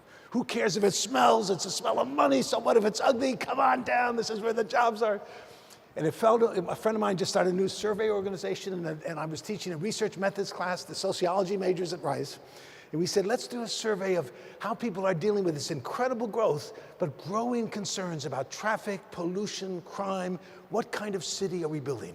It was a one-time survey, never occurred to us to do it again. 2 months later, the oil boom collapsed. The price of oil that had been at $32.50 suddenly fell down to $28 by the end of 1983. But Houston had been building on the basis of $50 oil, and 100,000 jobs were lost in this city by the end of 1983. We said, my God, we better do this survey again. And for 33 years, my students and I have been taking a random sample of Harris County residents reached by random telephone numbers, a random adult in each random household, asking people with identical questions over the years, how do you see the world? What is happening in your life? And we have sat back and watched the world change. Houston went into major recession and then recovered into a restructured economy and a demographic revolution. Now, I'm not able, let's see, how do I, there we go, okay. 3 great themes I want to touch on quickly and share with you why this is such an interesting city right now. Houston is at the forefront of the demographic and economic transformations that have been occurring across all of America. Nowhere, I think, more clearly seen or more sharply articulated than in Houston, Texas. So this is the 30 years after World War II, national picture of a rising tide lifting all boats. We emerged out of World War II, the sole economic power on the planet. All of our potential competitors were decimated by the war experience. 38% of the jobs in America were union jobs. The unions could negotiate with the corporations to ensure that workers shared in the prosperity of the companies. And the poorest 20% of American families more than doubled their incomes. More than doubled their incomes. The poorest 20%, the richest 5% doubled theirs. The average American man in that period between 1946 and 1964, the average American man literally doubled his income, making more money every year. And those were the years when we celebrated the stay-at-home housewife mother in suburbia. The average American woman between 1946, right after the war, and 1964, the average American woman gave birth to 3.6 children. And the baby boom was launched upon the land, preceded and followed by baby bust generation. So for 60 years, it's been this bulge going through the system. Demographers talk about it like a pig being swallowed by a python. Not very healthy either for the pig or the python. The leading edge of those 76 million babies turned 68 this year. And we are going to watch a literal doubling in the number of Americans over the age of 65 in the next 25 years as that baby boom generation moves into retirement. And they are overwhelmingly Anglo babies, because that's who was here to be born in that period after World War II. And by 2030, the youngest of that baby boom generation will turn 65, leaving the scene to a very different world of the 21st century. So I'll come to that in just a second. But this is the first 30 years after the war. This is the second 30 years. The last 30 years, when virtually all the benefits of economic growth have gone to the richest 5%, most of that to the richest 1%, in a striking redistribution of earnings out of the hands of the poor and the middle class into the hands of the rich and the super rich in a way that we have never seen before in American history, with the sole exception of 1928. Just after the roaring 20s and before the total collapse of the American economy in the Great Depression. What's happened is twofold. Number one, globalization. We are now in a single worldwide economic system. Companies can produce goods anywhere, sell them everywhere. If you are doing a job that I can train a third world worker to do, and I pay that third world worker $10 a day to do that job, I'm not going to pay you $10 an hour. And if you are doing a job that I can program a computer to do, I'm going to replace your job with an intelligent machine. We are suddenly in a new world where education, always a nice thing to have, has become absolutely essential to a person's ability to earn enough to support a family. You can see the poorest 20% of American families are actually earning less today than they did 30 years ago. The bottom 60% of all Americans have found their incomes stagnating or going down in a way that is the central, I think, political challenge of our times. How do we restore those equalizing institutions? And education has become critical. Let me just quickly remind us of these 33 years in our surveys. The question we asked every year was, how would you rate job opportunities in Houston? Excellent, good, fair, or poor? Our first survey, 71% were saying job opportunities excellent, good. Houston was booming, collapse of the economy. There was a slight recovery in 1984 in Houston. The saying was, stay alive till 85. Just a slight adaptation of the oil business, not to worry. Boomtown Houston will boom again, as it always has throughout all of its history. And then the real hit. The falling price of Texas oil kept falling, fell below $10 a barrel in late 1986, early 87. 1 out of every 7 jobs that had been in Houston in 1982 disappeared by 1987. It was the worst regional recession of any part of the country at any time since World War II, in a city that had known nothing but economic boom from its beginnings until the fateful date of May 1982, when the world that Houston inhabited changed forever. And then recovery, and by 1990, Houston recovered the jobs, lost between 82, now part of the national economy, recession. In 1998 and 2000, 66 and 68% were saying job opportunities excellent or good. No different than the height of the boom back in 1982. Recovery into a radically different economy. And then the recession of 2000, jobless recovery that followed, economic optimism going up, down. Great recession of 2010, 2011, 35%, going to 48%, going to 58%. And in our latest survey just a couple months ago, 60%, increasingly positive views. Why? Because the official unemployment rates in Harris County look like this. The depths of the recession at 10.1% in that two-wave recession, another one at the beginning of the 90s, another one at the beginning of the 2000s. And then in the recession, 8.6, 8.5, dropping to 7.3 to 6.8 to the February picture of 5.7% unemployment. Houston is doing beautifully. We are a full percentage point below the national average in unemployment. The economy is booming. There's a saying we have now, please God, give me one more oil boom. I promise I won't screw this one up. And you can begin to see some of that happening. Forbes magazine named Houston the coolest city in America, and they did that in July of last year. We are thinking we're doing great. On the other hand, the rising tide no longer lifts all boats. I want to show just one quick example of that. We asked people, did you have any difficulty paying for the groceries to feed your family in the past year? And 20%, 20% said yes, they had a serious difficulty buying the groceries to feed their families. Poverty remains and it deepens even as incomes increase. And the critical thing now is education. We ask people, how, in today's economy, is it necessary for a person to be successful in today's economy, is it necessary to get education beyond high school, or are there many ways to succeed with no more than a high school diploma? And it's striking to see that the general public now understands 14 years is the minimum requirement. You graduate from high school, you have no skills yet, you've got to get you into a community college. I tell people the most important institution of higher education in Houston is not Rice University, wonderful and important as Rice is, it's the community college system. That's where we take kids coming out of high school with no skills and connect them to the technical jobs of the 21st century. And majority, 75%, basically, 3/4 of all Houstonians say, yes, you've got to get education beyond high school. And I fight a losing battle with people who say, if only those Latinos and African Americans valued education, understood the importance of education the way the Asians and the Anglos do, there would be no problem. Everyone would be able to get the education they need. So we can break this down by ethnicity, and here's what you discover. Latinos and African Americans, even more than Asians and much more than Anglos, recognize education beyond high school is absolutely essential. If they're not getting that education, it's not because they don't understand the importance of it, it's because of poverty. It's because of all the concentrated poverty and segregated schools, underfunded, overcrowded environments that simply do not provide the opportunities that we've got to provide if we're going to build a successful society in the 21st century. Theme number one, growing inequalities across America, and particularly clear in Houston, predicated above all else on access to quality education. Theme number two, at this very same moment has come this fundamental, irreversible transformation in the ethnic composition of the Houston, the Texas, and the American population. Why here? Why now? Why is this happening? Let me just very quickly remind us. Here's a quick story of American history, the number of documented immigrants coming to the United States in each of the decades from the 1820s to 2000s.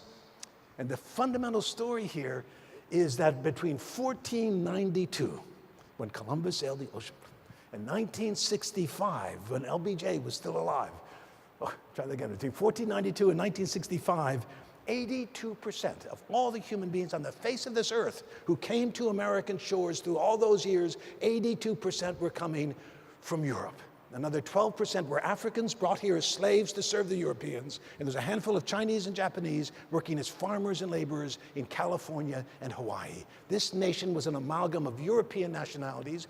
We introduced a racist law in 1924 to try to freeze the ethnic opposition, to make sure only Northern Europeans were allowed to come. Immigration plummets for 50 years. There's been virtually no immigration. Law was changed in 1965, and the world changed. During the 1960s, suddenly 3.5 million immigrants came to this country. Only 38% were from Europe. 1970s, 5 million came, only 18% were Europeans. 1980s, 90s, and 2000s, about 10 million immigrants a year have been coming into America, 88% coming from Asia, Latin America, Africa, and the Caribbean. And the United States, and throughout all of our history, had been an amalgam of European nationalities, is rapidly becoming a microcosm of the world. The first nation in history that can say we are a free people and we come from everywhere. It's a remarkable change, happening at the same moment as the American economy is becoming fully integrated into a single global world economic system. America, a microcosm of the world. Immigration is network driven, so it's not happening at the same rate everywhere. You go where you know people. It's not changing again, let's see. I got put over here, okay. Two cities, Los Angeles and New York, are still the great immigration capitals of America. 1/3 of all the foreign-born residents of the United States live in or around those two great cities, followed by lesser magnet gateway cities, Miami, San Francisco, Chicago, Houston. Followed right after Houston by Washington, D.C., San Diego, Dallas, Boston, Atlanta, spreading out to every city and town across America. No city has been transformed as fully, as completely, as suddenly, as irreversibly as Houston, Texas. This city, throughout all of our history, was a biracial southern city dominated and controlled in an automatic, taken-for-granted way by white men. And in the space of the last 30 years has become the single most ethnically diverse major metropolitan area in the country. Here are the census figures for Harris County in the first 3 decades.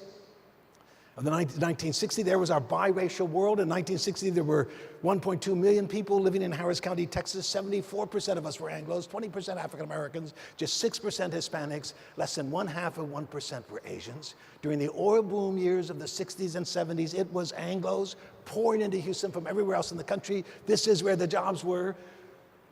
By 1980, Houston became the 4th largest city in America, having surpassed Philadelphia, still an overwhelmingly Anglo city, right? 63% Anglo, 20% African American, now 16% Hispanic, 2% Asian.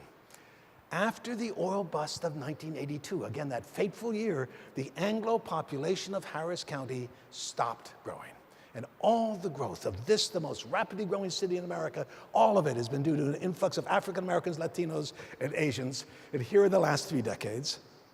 Anglo population has actually dropped. The African American population has grown at the same rate as the population as a whole, and then soaring numbers of Latinos and Asians. And by 2010, Harris County is now 41% Latino, 33% Anglo, 18% African American, 8% Asian. 2 things to point to here that I remind people of. Number 1, had Houston not been one of the great magnets for the new immigration of the last 30 years, this city would have lost population. Houston would have had the same fate as other major American cities across the country that are losing their status as major cities because they have not grown in the last 30 years. And we still in America think growth is the measure of success. I'm not sure that's exactly the right formula for the 21st century, but Philadelphia, Baltimore, Pittsburgh, St. Louis, Detroit, Cleveland, Cincinnati, Buffalo. Instead, Houston is one of those vibrant, rapidly growing cities in America purely because of the tremendous energy, vitality, commitment to hard work of immigrants pouring into this city from Asia, Latin America, Africa, and the Caribbean. No city has benefited more from immigration than Houston, Texas. And it's ironic but not surprising to see in our surveys anti-immigrant attitudes when you think how different the story of Houston would have been had we not turned out to be one of the great magnets for the new immigration of the last 30 years. And the other thing that's interesting about Houston, I think, is that we have a more even distribution in this city of the 4 great communities of America than any of the other multi-ethnic melting pot cities. There are very few Asians in Miami. There are very few Hispanics in San Francisco. There are very few African Americans in Los Angeles. This is where the 4 communities meet in greater balance, greater equality. All of us minorities, all of us called on to build something new under the sun, a truly successful, inclusive, equitable, multi-ethnic society that will be Houston and Texas and America in the 21st century. Here's just a quick way to envision this. There are 249 census tracts in Harris County, and in blue are all the census tracts in 1980 that were majority Anglo. In red are the majority African American, 3rd Ward and 5th Ward. Around the ship channel was the Segundo Barrio, where the Latinos were, and then a very few places in olive with no majority. Okay, so that's the census of 1980. Here's the census of 1990. Latino population surging, heading north and east, surrounding the Beltway now, more and more of these census tracts with no majority. Here it is in 2000, and here it is today, I think. Isn't that amazing? Houston's destiny, with no one having planned this, no one consulted with me before all these people came. Houston's destiny is to be at the forefront of the demographic transformation that's occurring across all of America. It's not only numbers, it's also ages. So here's a chart showing babies on the left and old folks on the right, and a bunch of different age groups. And here, much to my chagrin, is where the Anglos are in Houston.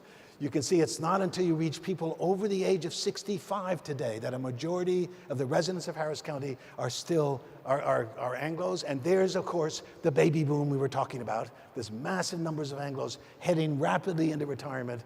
And as you get younger, the percentage of Anglos plummets. The percentage of African Americans, Asians, and above all, Latinos surges. And here's where everybody else is. So 2 quick things to say here. Number 1, of everybody under the age of 20, of course, all of Harris County, 51% are Latinos. Of everybody under 20, 51% are Latinos, 19% are African Americans, 9% are Asians, 22% are Anglos. So 2 quick points. Number 1, 70% of everybody under 20 in this city is African American and Latino. The 2 groups overwhelmingly the most likely to be living in poverty. We know what poverty does to your ability to succeed in the public schools. And it is a safe statement to make that if Houston's African American and Latino young people are unprepared to succeed in the knowledge economy of the 21st century, it is hard to envision a prosperous future for Houston. That is who we are and will be as the 21st century unfolds. And the other point is that this is a done deal. close the borders, build your fence. Not another immigrant ever again will be allowed to come to these shores. Okay, we're going to close off the country. 60-year-old Anglos are not going to be making a whole lot more babies, right? I tell people we'll do the best we can. We'll work on it every chance we get. You can go to the bank on this. No force in the world is going to stop Houston or Texas or America from becoming more Latino, more African American, more Asian, and less Anglo as the 21st century unfolds. Nothing in the world can stop that. So the only question our generation has been given is, okay, how do we make this work? How do we ensure that this ethnic diversity becomes a tremendous asset it can be for this city and country and the global economy, and make sure it doesn't end up tearing us apart and becoming a major liability, reducing rather than enhancing our competitiveness in the global economy? Much depends on how this generation of Americans speaks to this remarkable new reality. So this is Houston. Here is Texas today, just very quickly. Texas, same data from the census in 2012, and Texas is about 2 or 3 years behind Houston, but there it is, very similar. Texas and California are the two majority largest states in the union, both of which are at the forefront of this demographic revolution, this epic transformation that's occurring in America as the Anglo baby boomers move into retirement and a multi-ethnic immigrant family community follows to be the leaders of the next generation. There's Texas. Here is America today. Okay, so same pattern among Anglos. Hey, come on, there we go. So the census has now announced actually across America last year, all the estimates tell us of everybody under the age of 5 across all of America, the majority under the age of 5 are now non-Anglos, but that pattern remains, right? And then the census says, hey, we've got actuarial tables. We can tell you what America will look like in 2050, assuming no more immigration. Immigration ends, you just look at the actuarial tables, and here's what they say America will be in 2050.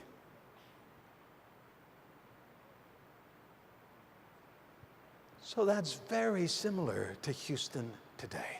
And it really does seem to me fair to say how Houston, without ever having planned to be in this position, how Houston navigates this transition will have enormous significance, not just for the Houston future, but for the American future. This is one of the places where the American future is going to be worked out. And finally, what I really want to talk about is this new quality of life concern that has happened across the city. And you've come at a wonderful time to see, you were back, you need to have a comparison, as the mayor said, of 5 or 10 years ago. But Houston has come to recognize if it's going to succeed in the 21st century, it has to turn itself into a destination of choice. The source of wealth for Houston in the 21st century will have less and less to do with our location of the East Texas oil fields. That was accounted for everything in its wealth during the 20th century, and more to do with that incredible medical center, biotech, bio-nanotech with nanotechnology at Rice and superconductivity at U of H, bio-nano-infotech, bio-nano-info-envirotech. The source of wealth for cities like Houston will have to do with attracting the best and the brightest people in America, working at the cutting edge of knowledge, able to put that knowledge into commercial ventures. The resource of the knowledge economy is housed between the ears of the best and the brightest people across America and the world who can live anywhere. And suddenly, quality of life issues that were never important for Houston have become central to the pro-growth agenda for the city in the 21st century. And you can see a city reinventing itself. One of the transformative events in the city happened last year when the voters of Houston voted to tax ourselves $100 million to be matched by $150 million in private monies to take the bayous, right? This has been known as Bayou City. There are 10 major bayous that crisscross all different parts of Houston. And in typical Houston fashion in the 1970s and 80s, those bayous were concretized in the cheapest possible way by the Army Corps of Engineers to serve as drainage ditches for our flooding problems. That's what we did down here. This was a businessman's town. Who cares about amenities? No thought to anything except we got a flooding problem. Let's concretize the bayous to get the water out of here as fast as possible.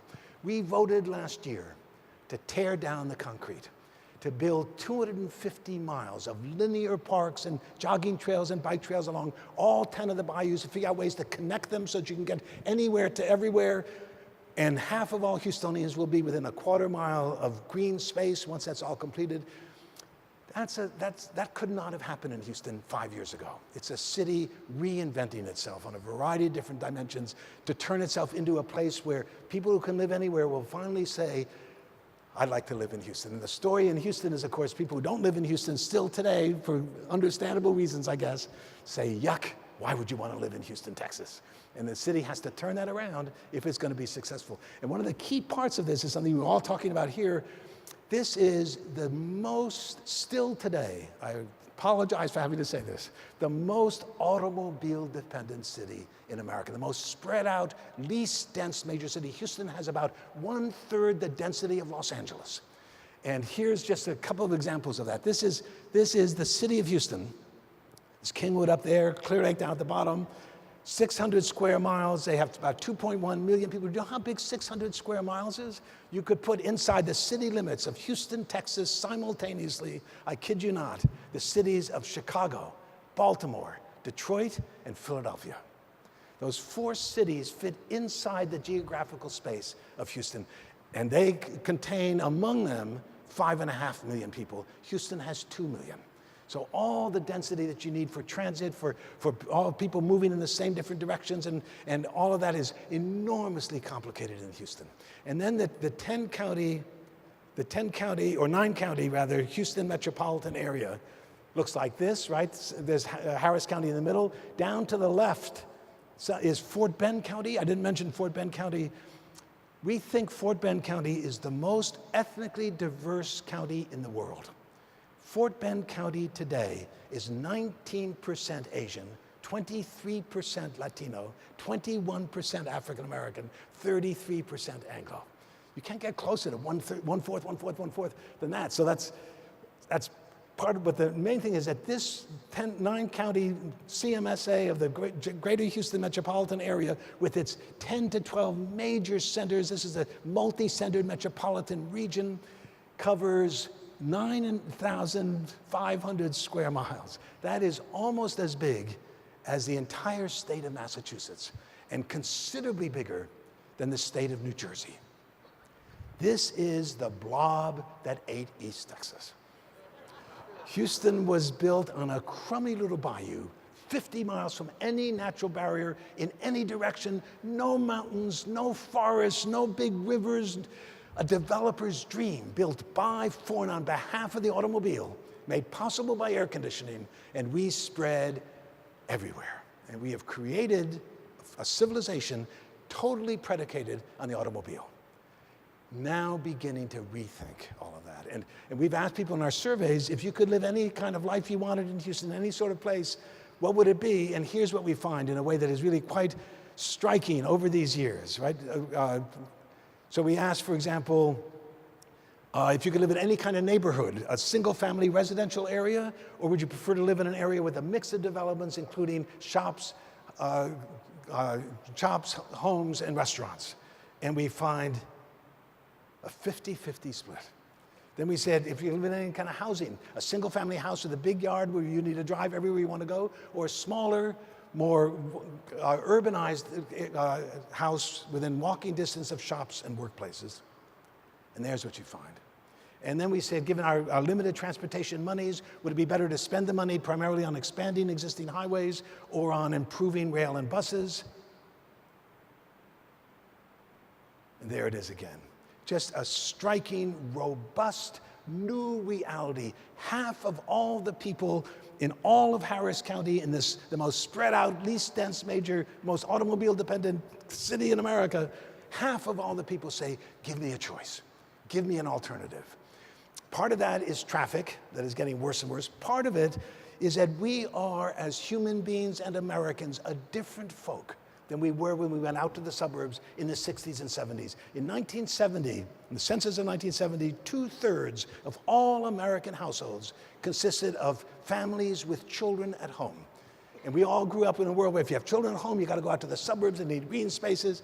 Today, less than 1/3 of all American households consist of of households with children at home, less than a third. Whole bunches of us are empty nesters. The kids have grown up. I'm in my late 40s, early 50s. I work downtown. I love the ballet and the symphony. Do I still want to have to drive 2 hours every day? Do I want to mow the lawn? Give me a choice, Houston. And then all these people we're trying to attract into the city, the creative class, the young knowledge workers. Sociologists talk of them as the postponing generation, a group in no hurry to get married and to have babies and to turn us into grandparents. They don't want to be out in the suburbs. They want to be with all the walkability and diversity and street life that only urban life can provide. And the census thinks by 2020, there will be more American households consisting of a single person living alone than households with children. And people living alone don't want to be out in the suburbs. They want also all that diversity and opportunity to interact that comes with urban living. And as I mentioned, this greatest, with all this increasing longevity and good health, I tell my students, by the way, you graduate from Rice at the age of 20, you have 60 years of vigorous adult life ahead of you. The fastest growing age segment of the American population today are men and women over the age of 85. We're not sure we want everybody over 85 having to drive everywhere in Houston. So one part of this new understanding and new interest and new support is that we are living different lives. We're different life cycles. Another part of it is this. This is east of downtown, sort of where we are, in fact, right now, in 1978. You can see the freeway coming from the airport, and you can see Houston House, I think it's called, that black thing over there. Nothingness. Surface parking,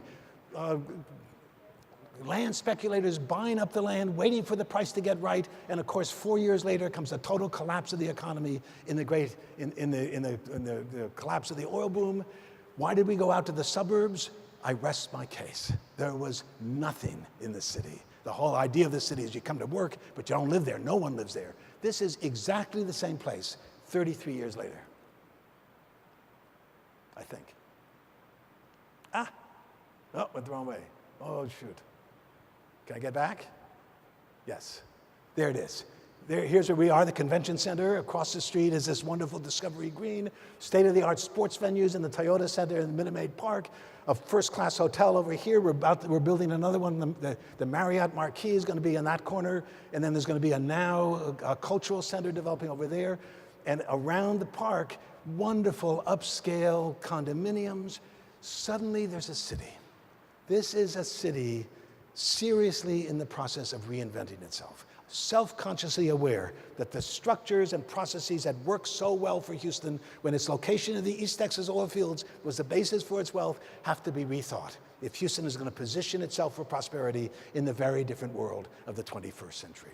So it's a story I tell people, what a great city to be a sociologist in, to just sort of watch this coming together, a new economy. We are way behind in the kind of education we have to provide to ensure that the young folks, African American, Latinos especially, are prepared for the good jobs of the 21st century. We have to navigate this remarkable demographic revolution, I think.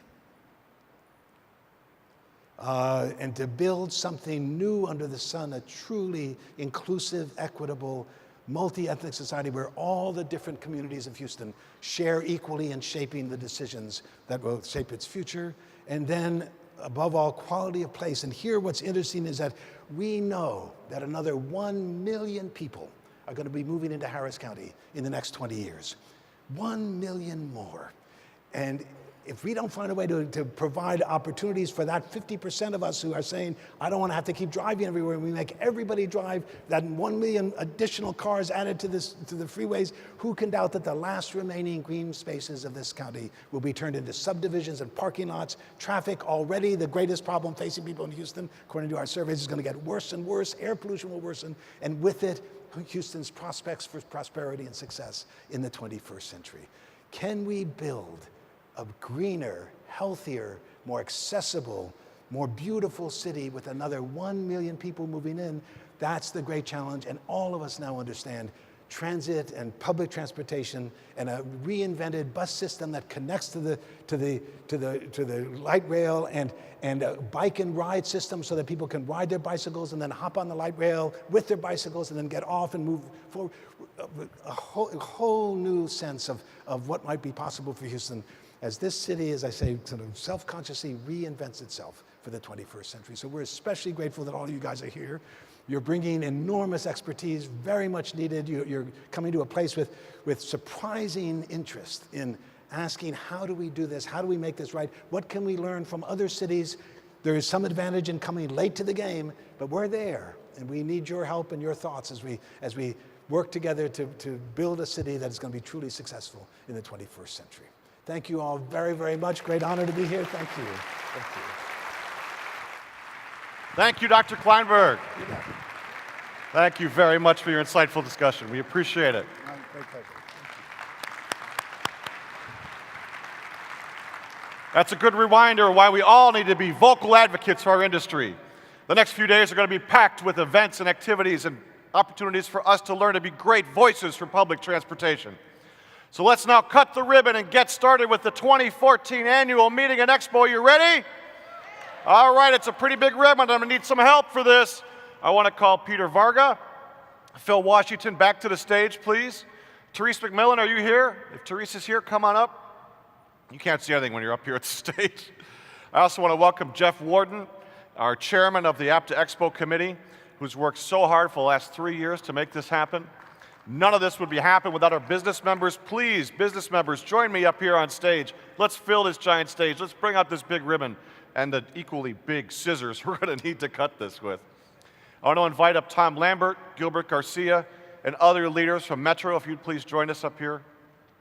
And last but not least, let's invite up the chair of the Business Member Board of Governors, Angela Nuziello, who's Vice President, Canadian National Transit Market Sector Lead for AECOM. Thank you for your support, Angela. Please join us up here. You'll come over here, go right here. Jeff, you'll grab the scissors here. Thank you, Michael, and good morning, everybody. On behalf of the more than 900 private sector members of APTA, I want to welcome you to Expo 2014, the greatest transportation show anywhere. On Saturday, I had the great privilege of walking the expo floor as an army of people were setting up their booths. I am so anxious to see what it looks like this morning. And just outside these doors, you'll find that the convention center is filled with exciting new products and services that will help provide the communities of North America with the best public transit services in the world. And this year, Everything Transit is brought to you by over 800 exhibitors, a record number this year. You know, before I came on stage, I put on my running shoes so that I could start my 3 days of walking through the convention center, and I want to see it all, and you will too, I am sure. 3 years in the making, an expo of this size would not be possible without expert planning. And I'd like to thank Jeff Wharton, who served as Expo Committee Chair during this period. And thanks to all the members of the International Expo Committee who made this grand event possible. So, get ready to spend some of that very welcome funding that FTA staff are sending your way, because we're going to get this show on the road and follow the band down to the show floor. We've got a good crowd up here, including our awesome Expo Committee Chair, Jeff Wharton, APTA Chair, Phil Washington, and APTA President and CEO, Michael Malanofi, and we've got all the cameras rolling. On behalf of all of the business members of APTA and all the show exhibitors, it is my honor to join my colleagues and officials to cut the 2014 Expo ribbon. Right. And let the show begin.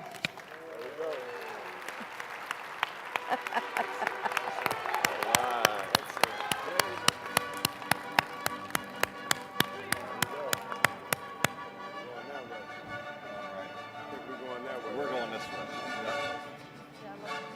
Great job.